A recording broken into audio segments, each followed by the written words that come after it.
اسے اس لیے تمہارا بادشاہ بنایا گیا ہے کہ اسے ہم نے کشادگی دی ہے، علم میں بھی اور جسم میں بھی۔ بڑے ماشاءاللہ موٹے تازے تھے، وجود بڑا طاقتور تھا۔ کچھ موٹے تازے ہوتے ہیں پر طاقتور نہیں ہوتے، موٹے تازے بھی تھے اور طاقتور بھی تھے۔ فرمایا کہ وجود میں بھی طاقت ہے اور علم میں بھی اللہ نے انہیں وسعت عطا فرمائی۔ تو بنی اسرائیل والے کہنے لگے جی نہیں جی کوئی بندہ اور آ جائے، یہ ہمارا بہت بڑا مسئلہ ہے نا جی، ہر ایک کی مرضی کی نہ تو بات ہو سکتی ہے اور نہ ہر بندہ ہر ایک کی مرضی پر پورا۔ کہنے لگے نہیں جی کوئی اور ہونا چاہیے تھا، ہمیں کیسے پتا چلے گا کہ اللہ نے مقرر کیا ہے؟ بڑی خاص بات ہے، اس کو سمجھیے گا، یہ سارا مضمون آپ کو ملے گا اسی پارے کے آخر میں، آپ پڑھیں گے نا جی تو یہ سارا مضمون آپ کو ملے گا، اور آپ اگر سرسری نظر سے بھی اس کا مطالعہ کریں گے نا، جہاں کے قرآن شریف کھول کے 15 سے 16 رکوع میں، آپ خوش ہوں گے کہ آپ کتنے اچھے نظریے اور عقیدے کے ماننے والے ہیں۔ تو جب کہا نا کہ طالوت کو ہمارا بادشاہ بنایا گیا تو دلیل کیا ہے، تو قرآن کہتا ہے کہ حضرت شمویل علیہ السلام نے فرمایا کہ تمہارا ایک تابوت تھا، ایک صندوق تھا تمہارے پاس، وہ صندوق تمہارا قوم مالکہ اٹھا کے لے گئی تھی، ان کے بادشاہ ہونے کی دلیل یہ ہے کہ اللہ تمہارا وہ صندوق تمہیں واپس کر دے گا، وہ تمہارا صندوق تمہیں واپس کر دے گا۔ اس صندوق میں کیا ہے؟ وہ حضرت آدم جنت سے ساتھ لے کے آئے تھے، اس میں تھا کیا؟ تو قرآن مجید کہتا ہے کہ اس کے اندر نہ حضرت ہارون علیہ السلام اور حضرت موسیٰ علیہ السلام کے تبرکات تھے، تبرکات۔ کل میں ایک مولوی بڑی معروف آیات، یا ایھا الذین آمنوا استعینوا بالصبر والصلاۃ ان اللہ مع الصابرین، صبر کا حکم دیا گیا اور جو صبر کرے اس کو اللہ نے اپنی معیت کی بشارت سنائی۔ پھر جو اس کے رستے میں قتل ہو جائیں انہیں مردہ کہنے سے منع کیا، پھر فرمایا تمہیں مشقت جھیلنی پڑے گی، تمہیں آزمایا جائے گا، تمہیں بھوک سے، پھلوں اور جانوں کی کمی سے، خوف سے آزمایا جائے گا، اور پھر جو صبر کرے گا فرمایا اسے اللہ تعالیٰ بشارت بھی عطا فرمائے گا، اور اس پر رب کریم اپنی رحمتوں کا نزول بھی فرمائے گا، اور فرمایا یہی وہ لوگ ہیں ہم المہتدون، جن کو صبر کرنا آتا ہے، جن میں حوصلہ ہے، جن میں تحمل مزاجی ہے۔ فرمایا یہی وہ لوگ ہیں جو اپنے رب کی طرف سے ہدایت پر ہیں۔ اصل ہدایت اس آدمی کے پاس ہے جس میں پھر کوئی صبر بھی ہے، کوئی حوصلہ بھی ہے، کوئی سکون بھی ہے۔ پھر اس سے آگے جب ہم بڑھتے ہیں تو اللہ تبارک و تعالیٰ نے تھوڑے سے مسائل حج بیان فرمائے۔ پھر اس سے آگے جا کے اللہ تبارک و تعالیٰ نے اپنے رب ہونے کی کچھ نشانیاں، کچھ علامتیں بیان فرمائیں، اور وہ والی علامتیں بیان فرمائیں جو انسانی شعور کے مطابق ہیں، جن کو انسان روز دیکھتا ہے۔ فرمایا زمین آسمان کے پیدا کرنے میں اور رات اور دن کے اختلاف ہونے میں، کہ جب رات ہوتی ہے تو دن نہیں ہوتا، اور جب دن ہوتا ہے تو پھر رات نہیں ہوتی۔ اور فرمایا یہ جو منو ٹنو وزن لے کے دریا اور کشتی سمندر میں چلتی ہے، فرمایا اس میں، اور جب ہم آسمان سے پانی برسا کر زمین سے پھل اگاتے ہیں تو یہ ساری چیزیں دیکھ کے سمجھ جاؤ یہ خود نہیں بنی، انہیں کوئی بنانے والا ہے، انہیں کوئی بنانے والا ہے۔ ان آیات کے اندر اللہ تبارک و تعالیٰ نے اپنے ہونے کی علامتیں بیان کی، اور پھر اسی مضمون میں آگے جل کے فرمایا کہ جب میرے بندے میری یہ نشانیاں دیکھتے ہیں تو والذین آمنوا اشد حبا للہ، پھر ایمان والے اپنے رب سے شدید محبت کرتے ہیں، پھر وہ اپنے رب سے شدید محبت کرتے ہیں۔ اور پھر اللہ تعالیٰ نے اسی رکوع میں آگے جا کے ارشاد فرمایا کہ بنایا سارا کچھ تمہارے لیے ہے، بنایا سارا کچھ، یہ چوتھے سے 5واں رکوع آپ دیکھیں گے، فرمایا بنایا سارا کچھ تمہارے لیے ہے، پر تم نے وہ کھانا ہے جس کے کھانے کی تمہیں اجازت دی گئی ہے، حلالا طیبا، پاکیزہ چیز، سارا کچھ تمہارے لیے ہے، پر جس کی اجازت ملے تم نے وہی کچھ چیزوں کی یہاں کھانے کی ممانعت ہے لیکن جنت میں وہ چیزیں کھانے کی اجازت ہوگی۔ تو فرمایا تم حلال اور طیب چیز کھاؤ، شیطان تو تمہیں بے حیائی کا اور برائی کا حکم دیتا ہے، لیکن تم اس طرف آؤ جس چیز کا تمہارا رب تمہیں حکم ارشاد فرماتا ہے۔ پھر اللہ تبارک و تعالی نے اسی پارے کے اندر انہی آیات مقدسہ کے اندر چوتھے سے پانچویں رکوع میں 4 ان چیزوں کا بیان فرمایا جو قطعی طور پر حرام ہے۔ 4 وہ چیزیں جو قطعاً حرام ہیں، ان میں سب سے پہلے ارشاد فرمایا کہ مردار، جو جانور ذبح نہ کیا جائے اور بغیر ذبح کے مر جائے، وہ کھانا حرام ہے۔ پھر ارشاد فرمایا بہتا ہوا خون، یہ بھی حرام ہے۔ اب آپ کہیں گے وہ تو خون لگتا ہے روز لوگوں کو، وہ تو لگتا ہے، بوتلوں کی بوتلیں نوجوان خون دیتے ہیں۔ تو اس میں ہمارے بزرگوں نے مسئلہ یہ بیان فرمایا کہ ضرورت کے لیے دینا جائز ہے، مجبوری ہو تو پھر خون دینا، جس طرح انسان مر رہا ہو تو اس کے لیے مردار کھانا بھی جائز ہے۔ تو کوئی بیمار، اتنا بیمار کہ اب ڈاکٹر کہے کہ سوائے خون کے کوئی اور چارہ نہیں ہے، تو وہ دینا جائز ہے بالکل، جو دے گا اللہ اسے اجر بھی عطا فرمائے گا۔ تو اسی طرح تیسرے نمبر پر سور کا گوشت، یہ بھی قطعاً حرام ہے، کوئی ایسی صورت ہی نہیں کہ جو اس کو جائز کیا جا سکے۔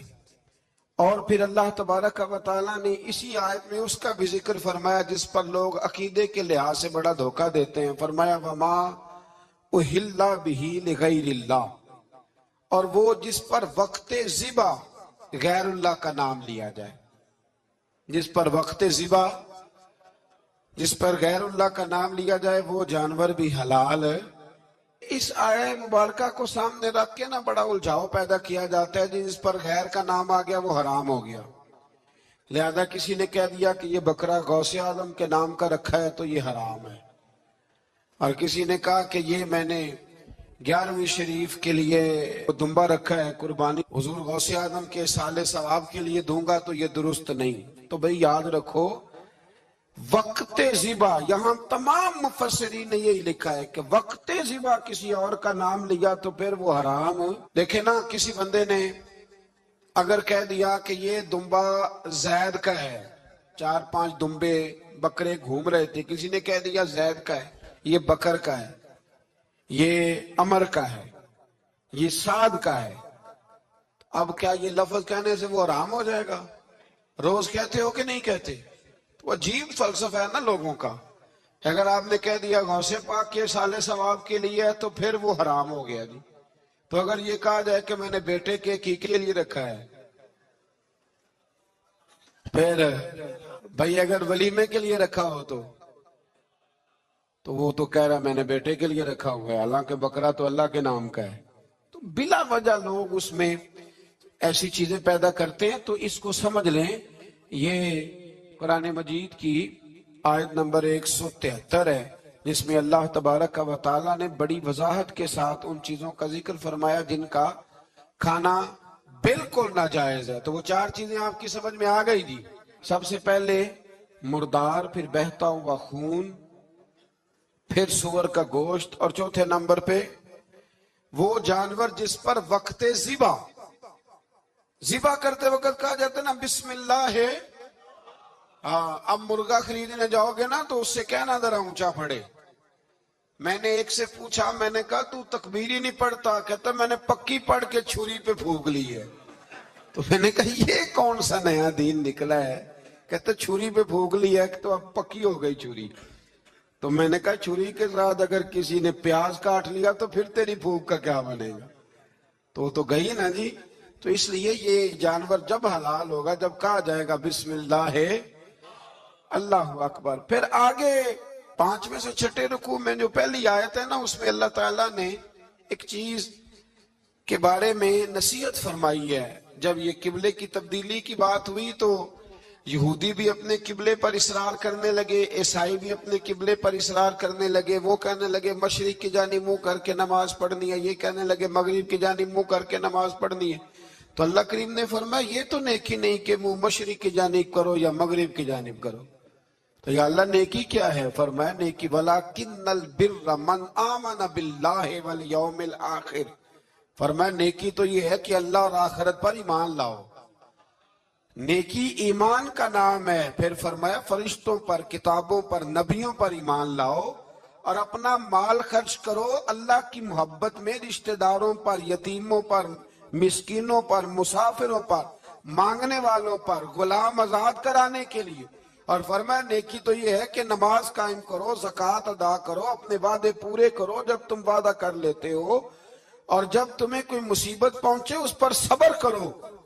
فرمایا اولئک الذین صدقوا، یہ وہ لوگ ہیں جو نیکی کے دعوے میں سچے ہیں، جو ایمان بھی لائیں، خرچ بھی کریں، مصیبت پر صبر بھی کریں. یہ وہ لوگ ہیں جو ایمان کے دعوے میں سچے ہیں. وَأُولَئِكَ هُمُ الْمُتَّقُونَ، اور یہ وہ لوگ ہیں جو پرہیزگار ہیں اللہ سے، جن کا نام تھا داؤد علیہ السلام.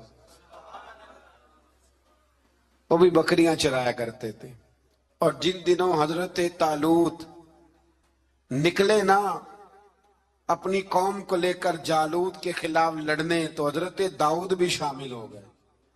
اللہ جب کسی کو نوازتا ہے نا تو پھر خاص ہی کرم نوازی کرتا ہے.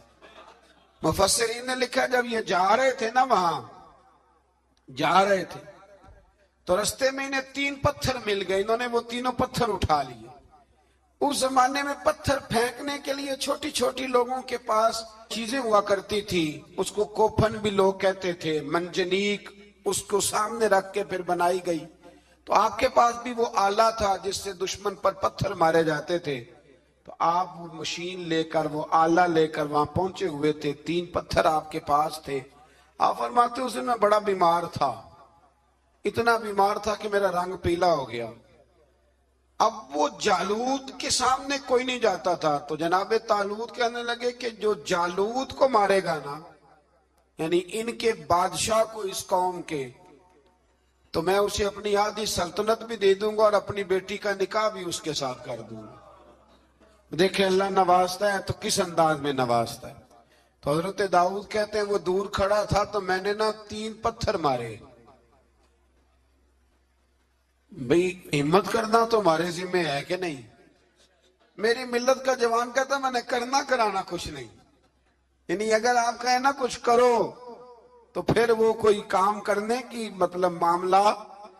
وہ مجھے کل ایک سنگی کہہ رہے تھے، کہنے لگے جی اللہ کے فضل سے کچھ بھی نہیں کرنا پڑا، مرشد نے نظر کر دی.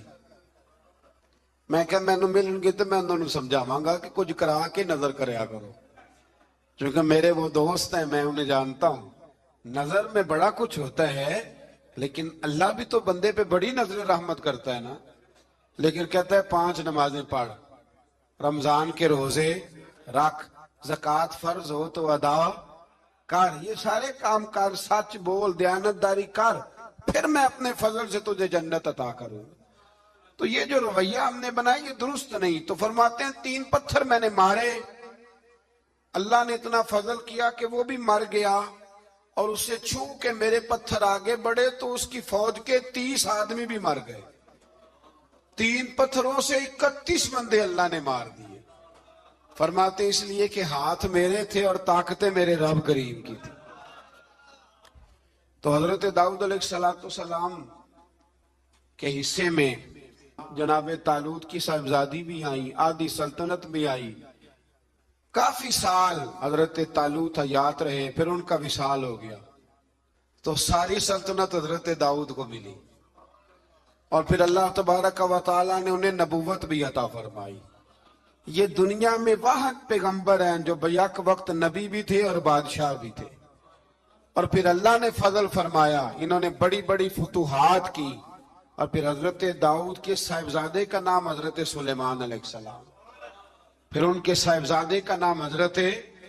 تو یہ ہوا کیسے؟ یہ سارا کچھ اللہ تبارک و تعالیٰ کے فضل سے ہوا، اس کے کرم سے ہوا.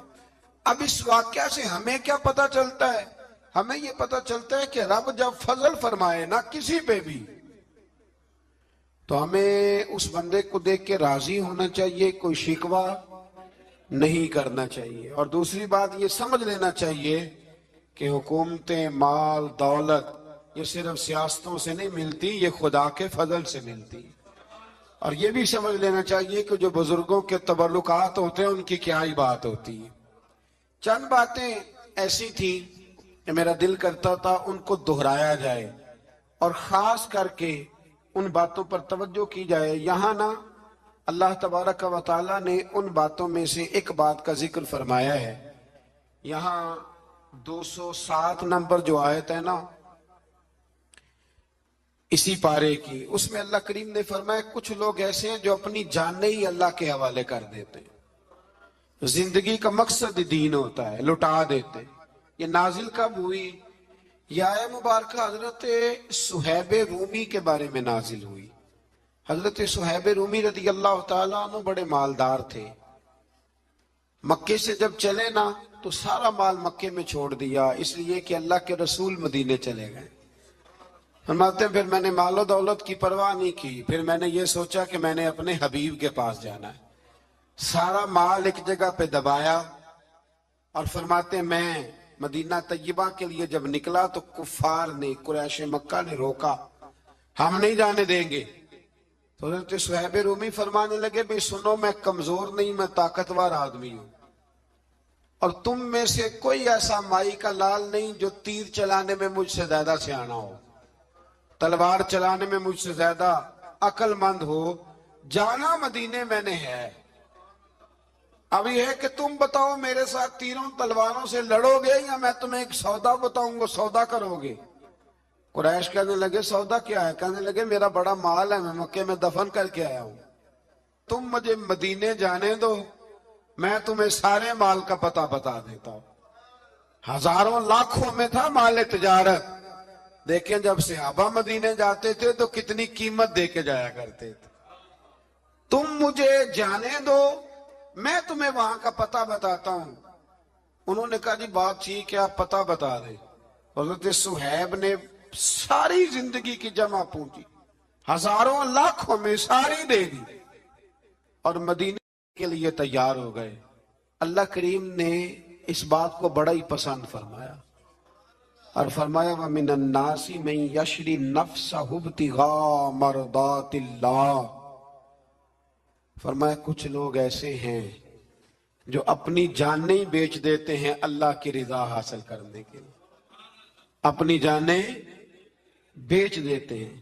نَفْسَهُ ابْتِغَاءَ مَرْضَاتِ اللَّهِ، اللہ کی رضا حاصل کرنے کے لیے اپنی جانوں کو بیچ دیتے ہیں۔ تو فرمایا پھر اللہ کیا کرتا ہے؟ فرمایا وَاللَّهُ رَؤُوفٌ بِالْعِبَادِ، پھر اللہ بھی اپنے بندوں پر بڑا ہی رحم فرمانے والا ہے۔ جب یہ سارا مال دے کے مدینے پہنچے نا تو ان کے استقبال کے لیے جناب عمر پہلے سے موجود تھے۔ حضرت عمر ریسیو کر کے نبی کریم کی بارگاہ میں لے گئے تو فرماتے ہیں حضور نے مجھے دیکھتے ہی فرمایا صہیب زندگی میں تم نے بڑی تجارتیں کی ہوں گی، پر یہ جو تم نے سودا کیا ہے نا یہ بڑا ہی نفع والا کیا ہے، یہ جو سودا فرمایا یہ تو نے بڑا۔ تو دین کے لیے جب آپ کوئی کام کرتے ہیں تو یہ سودا بڑا نفع والا۔ ایک مضمون اور یہاں ہے 216 نمبر آیت میں، وہ بھی بڑا ہی سمجھنے والا ہے۔ اللہ کریم نے جب جہاد فرض کیا نا تو فرمایا کتب علیکم القتال، ہم نے تم پر قتل کرنا، قتال کرنا فرض کیا ہے۔ فرمایا ہو سکتا ہے تمہیں یہ کراہت محسوس ہو، مشکل لگے، برا لگے۔ ایک بات جو آج کی نصیحت ہے اور مضامین قرآن جو ہم سیکھ رہے ہیں اس کے اندر سے ہمیں یہ خاص چیز ہے جس کو سمجھنا چاہیے۔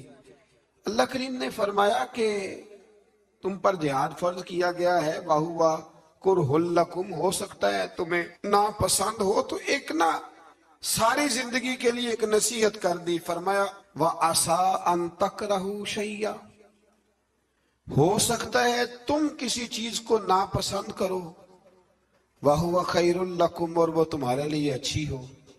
اللہ اکبر، یہ وہ بات ہے اگر سمجھ میں آ گئی تو کلیجہ ٹھنڈا ہو گیا، زندگی سکون میں آ گئی۔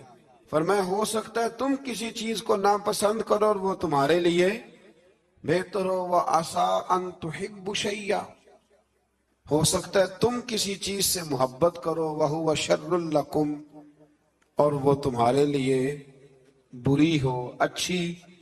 بس میرے رب نے ایک بات مسلمان کو بتا دی جو جینے کے لیے بڑی کافی ہے، فرمایا تم میرے اور میرے رسول کے حکم پر چلو۔ کیوں؟ اس لیے کہ واللہ یعلم وانتم لا تعلمون، اللہ جانتا ہے تم نہیں جانتے۔ اللہ کے طریقوں کے مطابق، رسول اللہ کے بتائے ہوئے طریقوں کے مطابق چلو، اللہ جانتا ہے ہم جانتے نہیں۔ تو قرآن مجید کی اس نصیحت پر ضرور غور کریں۔ ایک شخص نے ایک دفعہ اپنی بیوی کی بڑی شکایتیں کی نبی کریم کی بارگاہ، تو رسول کریم علیہ السلام نے فرمایا ہو سکتا ہے اللہ تمہیں اس میں سے ایسی اولاد عطا کر دے جو تیرے لیے باعث خیر ہو۔ جو چیزیں ہم ناپسند کرتے ہیں بعض اوقات اسی میں سے اللہ تعالی ہمارے لیے خیر کر دیتا ہے۔ اللہ